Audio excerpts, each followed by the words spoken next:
आप PM care fund का हिसाब नहीं देंगे और कोई हिसाब पूछेगा तो एफआईआर करेंगे, ये क्या मतलब हो गया? दोस्तों, हिंद वॉइस के चैट प्रोग्राम में आपका स्वागत है। मेरे साथ हैं जेड के फैजान साहब, मशहूर वकील, सुप्रीम कोर्ट के एक्टिविस्ट, अलीगढ़ मुस्लिम यूनिवर्सिटी के स्टूडेंट यूनियन के प्रेसिडेंट रहे हैं, पॉलिटिशियन भी हैं, सोशल वर्कर भी हैं। खैर मकदम है आपका हिंद वॉइस में फैजान खान साहब। बात ज़्यादा लंबी चौड़ी आपके बारे में तमीज़ न करते हुए मैं आपसे ये जानना चाहता हूँ कि ये जो इतना लंबा लॉकडाउन हुआ है, फर्स्ट, सेकंड, थर्ड, फोर्थ और फिफ्थ जितने भी हुए वो तो बच गए फिफ्थ के आगे, तो इससे देश को क्या हासिल हुआ? क्योंकि कोरोना तो वैसे ही फैल रहा है, महंगाई और बढ़ गई है, बेरोज़गारी 15 करोड़ आदमी तो एकदम से निकले हैं। तो आप मुझे बिल्कुल सीधे सीधे लफ्ज़ों में बताइए कि इससे मुझे हम यानी देश को फ़ायदा क्या हुआ है? सीधे सीधे लफ्ज़ों में ये है कि मुझे तो कोई भी फ़ायदा नहीं दिखाई पड़ता अलावा नुकसान के। लॉकडाउन जो है उसका कोई माने मतलब मेरी निगाह में नहीं रहा है, और अल्टीमेट जो उसका रिज़ल्ट रहा है वो ज़ीरो नहीं नेगेटिव रहा है। महंगाई बेपनाह बढ़ गई, बेरोज़गारी बढ़ गई, करोड़ों लोग बेरोज़गार हो गए, हर फ्रंट पे एक तरह से परेशानी है, और न जाने कितने लोग मतलब जो जो परेशानियां गुजरी हैं उसका क्या सब लोगों के सामने है। तो इसलिए मेरी निगाह में तो कोई उससे नहीं रहा। 400 जब केसेस थे, सीधी बात निसाब है, 400 केसेस जब थे, 400-450, तो आपने मुकम्मल टोटल जो भी लफ्ज़ इस्तेमाल लॉकडाउन कर दिया कि आप दहलीज के बाहर मत निकलिए। और जब केसेस आज जो है लगभग 2.25 लाख, 2 लाख वही मैं देख रहा था मॉर्निंग में, तो 2,70,000 के आसपास पहुंच रहे थे, तो आपने लॉकडाउन खोल दिया। आप खुल ही गए, आप 80% जो है जी बिल्कुल खुल गया है। और जो कुछ भी आप बचा हुआ है उसको कोई फॉलोअप नहीं कर रहा है। सब बेकार की बातें हैं, खाली फ़ोटो खिंचवाने के लिए, यूट्यूब पर डालने के लिए, फेसबुक पर डालने के लिए, और प्रशासन को दिखाने के लिए, और प्रशासन भी दूसरों को दिखाने के लिए वहीं तक उसको फॉलो कर रहा है। जब तस्वीर खिंच गई तो कोई भी सोशल डिस्टेंसिंग नहीं है। और अगर आप देखें तो सोशल डिस्टेंसिंग तो मैं ये देख रहा हूँ, मैं तजिया करता रहा हूँ, डे 1 से नहीं मेंटेन होती रही है। एक गलत फैसला जो है ऑल ऑफ ए सडन आपने लॉकडाउन किया, ये सारी, मैं अनिल साहब ये तो कह रहा हूँ कि इस बात पे की कोशिश नहीं, इस बात का तजिया होना चाहिए, एनालिसिस होनी चाहिए कि इस लॉकडाउन से जो परेशानियां हुई इसका जिम्मेदार कौन है। सारी की सारी परेशानियां जो हुई हैं वो एक तरह से all of a sudden lockdown जो किया गया, 3.5 घंटे का टाइम देकर के, 3 घंटा 35 मिनट अगर to be very specific time देकर के आपने लॉकडाउन का ऐलान किया।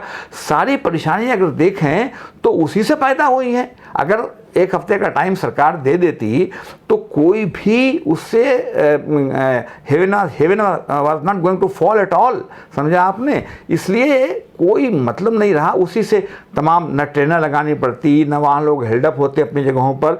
अब ये जो कोरोना का चक्कर है, जैसे आपने कहा सोशल डिस्टेंसिंग होगी, अगर आप लॉकडाउन को उस तरह से 1 हफ्ते का टाइम देकर के अनाउंस करते तो लोग अपनी अपनी जगहों पर सेटल हो गए होते। अदरवाइज़ क्या हुआ, जैसे बॉम्बे है, सूरत है, अहमदाबाद है, हैदराबाद, जो बड़ी बड़ी जगहें हैं, इन जगहों पर एक एक मकान में 10-10 लोग, 12-12 लोग, 15-15 लोग रहते हैं।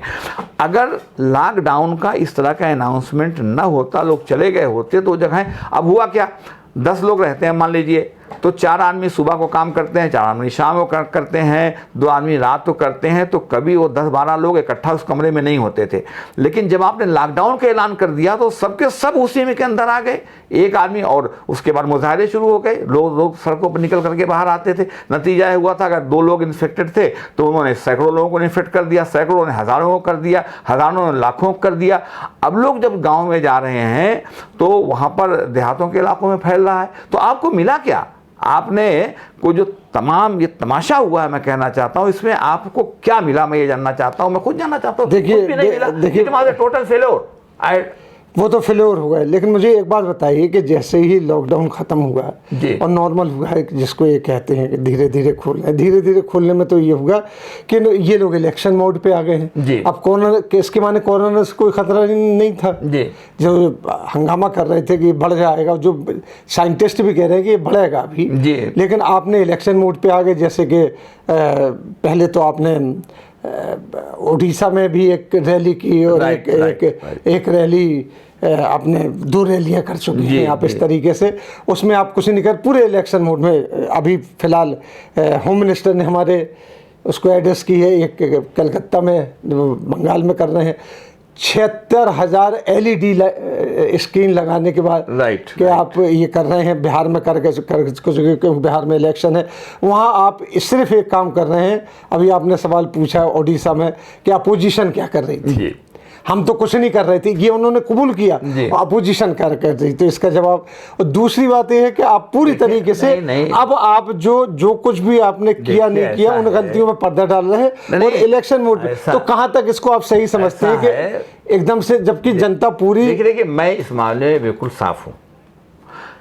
ये सडन लॉकडाउन जो था ये एक हैवक क्रिएट करने के लिए था, ये लोगों में खौफ हरास पैदा करने के लिए था, ये लोग एक ऐसा माहौल पैदा करने के लिए था कि सारे के सारे पावर्स जो हैं, जो तमाम एपिडेमिक एक्ट जो है उसका नफाज हुआ और डिसास्टर मैनेजमेंट वगैरह का नफाज, वो सारे इमरजेंसी, तो वो तमाम चीज़ें जो हैं करके सेंट्रल गवर्नमेंट ने सारे अख्तियार अपने हाथ में ले लिया। और उसके पीछे एक पॉलिटिकल मूव था, मकसद था। मैंने तो ये बात कई मरतबा कही है कि मकसद था, और वो मकसद ये था कि सरकार बिल्कुल बैक फुट पर थी। सरकार के और एक पूरे मुल्क में एक आंदोलन खड़ा हो गया था और वो आंदोलन बहुत तेज़ी से बढ़ रहा था। उसके पीछे कोई पार्टी नहीं थी, वो जन आंदोलन था। यही तो उस आंदोलन की खास बात थी।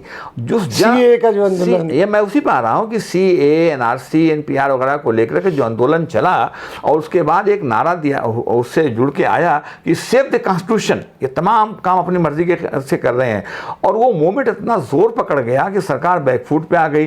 सरकार के पास कोई, तो इसी बीच में इनको कोरोना का एक बहाना मिल गया, सोशल डिस्टेंसिंग। सोशल डिस्टेंसिंग क्या है? मैं कहता हूँ कि ट्रेनें चला रहे हैं, हवाई जहाज़ चला रहे हैं। ये जो हवाई जहाज़ आज चला रहे हैं जिन शराइत के साथ, ट्रेनें जो चला रहे हैं जिन शराइत के साथ, ये इन्हीं शराइत के साथ पहले नहीं चला सकते थे कि आपकी स्क्रीनिंग होगी, आप आइए प्लेटफॉर्म पे और उसके बाद जो है उसमें बोर्ड कीजिए। मैंने पहले भी कहा था कई मरतबा कि भाई जो लोकल ट्रेन्स है उस तरह की जिसमें भीड़ बहुत होती है उसको आप ना चलाते, जो पैसेंजर ट्रेन्स हैं ना चलाते। लेकिन जो ये ट्रेनें चल रही हैं, जैसे आज चला रहे हैं, हवाई जहाज़ चला रहे हैं, हवाई जहाज़ पहले भी ऐसे चला सकते थे, तो मुल्क का चक्का तो न जाम होता। देखिए ऐसा है, ये सारा काम ग्राउंड रियलिटीज़ को कभी नहीं ले रहे हैं, तो ले रहे हैं मगर पॉलिटिकली उसकी एडवांटेज। अच्छा एक बात बताइए, पॉलिटिकल एडवांटेज लेने के लिए जानबूझ के ऐसा कर रहे हैं। अब इससे बीजेपी मोदी सरकार को क्या फायदा मिलेगा ये बताइए आप। मोदी सरकार को फायदा? अरे ये कैसा सवाल कर दिया आपने भाई। 1 मिनट के अंदर पूरे का पूरा आंदोलन जो है मलियामेट हो गया। नहीं, आंदोलन तो हो गया, तो आगे क्या फायदा मिलेगा? जो इन्होंने इतना बड़ा नाटक रचा है तो उससे क्या फायदा होगा? अरे पॉलिटिकल बेनिफिट मिलने वाला है। क्या इलेक्शन बिहार के जीत जाएंगे इस तरीके से? नहीं, अब जीतेंगे हारेंगे ये तो जनता को बताना, ये तो देखना पड़ेगा कि अपोजिशन जो है इन तमाम बातों को जनता को बताने में कितना सक्षम हो पाती है। देखिए है क्या, इनको ये मालूम है। अब पूरा दारोमदार अपोजिशन पे आ गया है। मैं फिर आ रहा हूँ, ग्राउंड रियलिटीज ये जो हैं ये बहुत चालाक लोग हैं। ऐसा नहीं है कि बिल्कुल लोगों ने कहा कि गैर दानिशमंदाना, मैंने कहा नहीं, ये दानिशमंदाना काम हो रहा है, गलत आप कह रहे हैं, जानबूझ के हो रहा है। देखिए ये जो है वहाँ जाएंगे, वहाँ क्वारंटाइन किए जाएंगे, जब जाने लगेंगे तो 500 रुपये दे दिया जाएगा और कुछ किलो चावल और आटा दे दिया जाएगा। तो कुछ किलो चावल और आटा पा करके, मैं माफ़ी के साथ ये बात कहना चाहता हूँ, जो ये जेंट्री है, जो ये वोटर है, जो लाइन में लग करके धूप में खड़ा होकर के और झुग्गी झोपड़ी का जो वोटर है, समझा आपने, ये अलमिया है। लेकिन अफसोसनाक पहलू ये है कि ये जो है उसी 5 रुपए पे खुश हो जा रहे हैं, उसी 10 किलो आटे पर और 5 किलो चावल पे और उस पर खुश हो जा रहे हैं।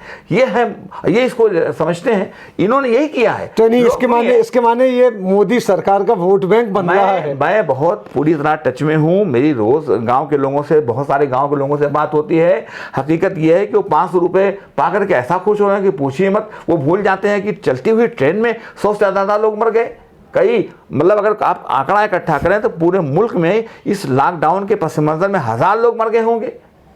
आज लॉकडाउन ख़त्म कर रहे हैं और आपने लाइन ट्रेनें शुरू कर दिया दोस्तों, ट्रेन पे आपने रोड पर ही रोक दे रहे हैं। ठीक है भाई, वहाँ लाइन लगी है, पहले तो वहाँ भीड़ इकट्ठा हो रही है, आप अंदर जाइए। अंदर पहुँचे तो स्क्रीनिंग करके आपको अंदर जाने देने होते हैं, अच्छी चीज़ है।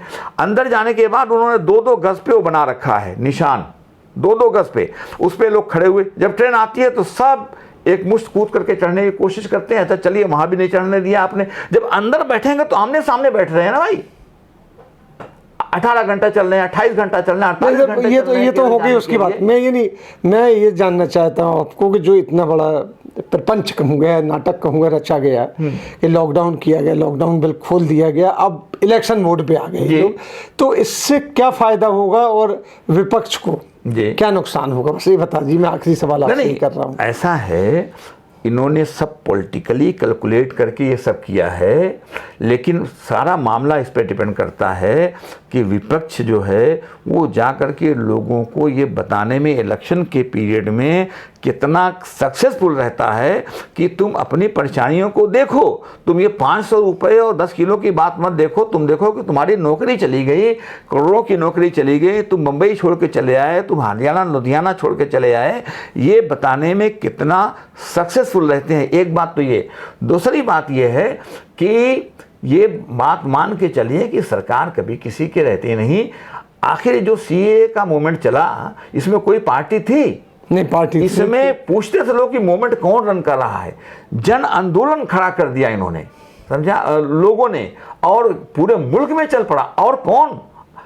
खवातीन आगे, लेडीज आगे। आप सोच सकते हैं वो तो आप अभी देख रहे हैं कि वो तो सब हो गया। क्योंकि देखिए, जैसा कि आपने कहा, एक मिनट मेरी, जैसा आपने कहा कि मेमोरी शॉर्ट होती है लोगों की, वो भूल गए। जैसे और भूल जाएंगे कि हमें इतना नुकसान हुआ, कई लोग हमारे साथी रास्तों में मर गए और 500 रुपये में वो खुश हो गए। इसी तरीके से जन आंदोलन को भूल जाएंगे, सीए, एनआरसी जितने भी हैं सबको भूल जाएंगे, और फिर वो बीजेपी आगे जाए। क्योंकि ये देखिए, आप 3 दिन से देख रहे हैं कि अमित शाह जी जो भाषण दे रहे हैं उसके ऊपर ऑनलाइन जो कर रहे हैं, वर्चुअल जिसको कहते हैं, रैली कर रहे हैं, 76,000 70,000 वो एलईडी लाइट लगा के गांव-गांव कर रहे हैं। उसके अलावा हर चैनल उसको टेलीकास्ट कर रहा है, हर चीज़ कर रहा है। तो वो तो उनकी बात तो जा रही है। उन्होंने ये सवाल कल ही कर दिया उड़ीसा में के लिए जो करी थी, दिल्ली में बैठ के करते हैं कि अपोजिशन ने क्या किया अगर हम फ्लॉप हैं। उन्होंने ये भी कहा, तो अपोजिशन ने क्या किया इसके लिए? अभी तक अपोजिशन कोई जवाब नहीं दे रही है। अच्छा, पब्लिक के दिमाग में तो ये बात जाएगी, तो उसके लिए क्या करते हैं? आखिरी सवाल है, जरा इसको बता दीजिए, क्योंकि वो नहीं हमें सुनना है कि सीए कौन कर रहा है। तो अपोजिशन को सवाल करेंगे, अपोजिशन नहीं करेंगे ना। अपोजिशन सवाल करेगी जो पावर में है, जिसके हाथ में ताकत और लेकिन यहाँ तो ये हो रहा है कि हाथ में पैसा है। आपने जो है लाखों करोड़ रुपए जो आप पीएम केयर फंड का हिसाब नहीं देंगे, और कोई हिसाब पूछेगा तो एफआईआर करेंगे। ये क्या मतलब हो गया? कोई आदमी बस देगा तो आप उसको लेंगे नहीं, उसका परमिट देखने लगेंगे, उसका वो देखने लगेंगे, और उसके बाद अगर वो वहाँ पर लाना अंदर चाहेगा तो उसको आप बंद कर देंगे। समझा आपने? ये हर चीज़ की एक हद होती है। मेरा अपना मानना ये है कि एक ऐसा वक्त आएगा जो बहुत जल्द आएगा कि ये सब उल्टी हो गई, सब तदबीरें, कुछ ना दवाने काम किया, देखा इस बीमारी दिल ने आखिर काम तमाम किया। ये नौबत आने वाली है, they will be rooted out, they will be out of power. लेकिन आज की मैं सूरत हाल बता रहा था, अपोजिशन को जाकर के लोगों को बताना होगा। ये हमसे हिसाब करने वाले कौन होते हैं? अपोजिशन से। अपोजिशन हिसाब करेगी। बहुत बहुत शुक्रिया आपका, बहुत शुक्रिया आपका कि आपने इसका डिटेल समझाया।